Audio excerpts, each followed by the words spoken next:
Hi, I'm at the Philadelphia Tattoo Convention 2012 with Francisco Poble, who is a world-renowned artist, and we'd like to talk to him a little bit about his roots and the influence on his art, which is a very interesting story.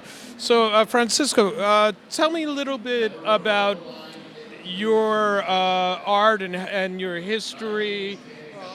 First of all, I mean, my first teacher was Salvador Dali, which my father introduced to me. I loved his work. I didn't know what it was because I didn't understand what surrealism was until later on in years, but I loved his style. So he started to teach me. He beat me a lot of times. He rubbed off my work, and he made me start each time over again. And he said if I wanted to be a great Dali, I have to follow him. And finally, after a few years under his wing, he told me, you'll be a great artist, but you'll never be a Dali. He said, but you'll be a Poble. So let me ask you. He was very demanding. Very demanding that he had perfection. I mean, it may have looked like abstract to you, but it was surrealism, above realism, but it had to be perfect. And what years were you with Salvador Dali? I started with him when I was 13 and a half years old, approximately 1947 to 1948, over here in this country. And then later on in the 50s, we got together in Barcelona, Spain, where my father's from. And we continued there for a couple of years. And then from there, I came to the United States, and I continued my artwork at the Art Students League and Columbia, I mean not Columbia, Cooper Union. Yes, yes. Yes, and uh, here I am today. That's right. That's right. So we were talking about some of your artwork, especially some of your recent artwork. Um, do you want to pick something here and tell us about it? I'll let you pick. Anything in particular? We talked about your 9/11 work. Well, my 9/11, of course, I am a 9/11 survivor. The plane, I live close by on Duane Street, and the first airplane, jet plane rather, knocked me right out of my bed. I looked out the window and I ran downstairs with my camcorder. I started to take picture when the second one hit. I didn't realize the debris and everything that was coming down. Before I know, I was hitting the head and lights out. When I woke up, the MTs were taking me out, and I was bleeding from my neck and from my eye and from my nose and from my mouth and from my stomach. And I've been in a wheelchair until this year. Since then, so I'm a survivor. And I recall a lot of the particular instances, like Fighter Michael Judd, when they were bringing him out. His parish was right across the street, which is this picture. Right. And I remember the five firemen that brought him to lay him out at his church down the block. Yes, that was him. Yes. And these other, in particular instances, I recall because this one over here, of course, was very strong in my mind because it represented the evil of man by the dragon. Right. See, and the futility of firemen trying to put out this gigantic mammoth building, where everybody was dying. This over here was a friend of mine taking out a young person, and this one over here was when the buildings first started to collapse. Right.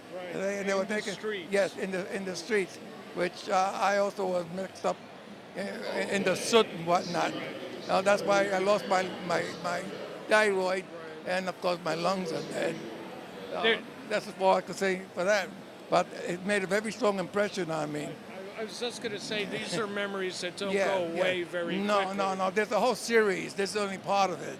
There's a whole series. I have to have 10 for them for the 9/11 museum Yes.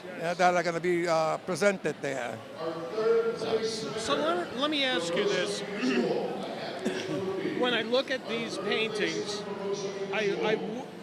and you tell me because you're the master, not me. I don't see surrealistic art, right? No. And so, tell me how you evolved and where you see your art now. Well, my art, I'm back home, right there with Salvador Dali. Right. I am still Dali. As you can see, all my other work, Yes, which is more recent, of course. I've reverted back to my original origins, and that was Salvador Dali's type paintings, because I loved it, and they represent so much more to me than what you actually see. Like this one over here, the discovery, a man in a desolate island, in a desolate field, discovering a rose. And however, there's a space over there. And he was a little intoxicated. This was amazing. These things over here, the demise of victory was another one that was very strong, which also is part reminiscent of some of his art, Salvador Dali's. But I carried it further, because my idea is to carry his work further than he did. But basically, I'm still a Dali-esque painter. Now let me ask you this. If you were to compare some art, like Impressionism, for instance, you would say you could look at it, or Expressionism, and you could look at those artworks, and you could say that what is being portrayed may not be that realistic, right? Oh, that's true. And then you look at surrealistic art, and you say the same thing. I mean, it's not. It's what the word actually says, right? Yeah, it's not what it actually says, but the feeling is quite explicit. Yes. You don't have to have words. That's what they say. A picture is 1,000 words, and that's what it is. You don't try to define it. If you feel it and you enjoy it, it's good. It's good. Very good. And those others, at least for me, I look at Impressionism like a Monet's and things of that nature, and they're beautiful. I love them.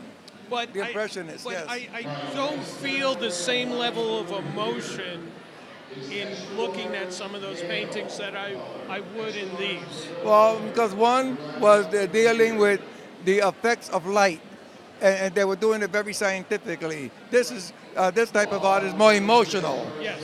That's the difference. Do you see the general public or the artistic public still interested in surrealist art as it was in the past? As a matter of fact, even more today, because it seems to be catching on more, because number one, it's more colorful, and it's more exact, it's more explicit. There's no question as to what it is. I mean, what you see is what's really there. So tell me what's next for you. What's next for me? Well, I want to extend myself to a greater degree in art. I want to teach it, and I want other people, younger population, to be able to follow the steps of a great artist like Salvador Dali. Yes. And that's what I want to do. I want to expand his surrealism, his idea of surrealism, and his art.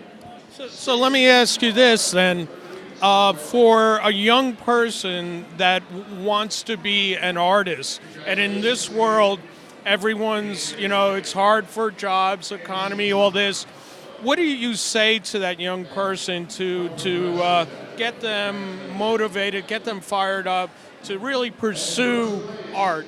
Well, the easiest way to pursue that, if you have a piece of pencil and you have a pencil, a piece of paper, and you have that feeling inside, continue it, because eventually you'll get there, regardless of what the financial status you may be in. Right. It's a love for what it's a love. It's a love for it.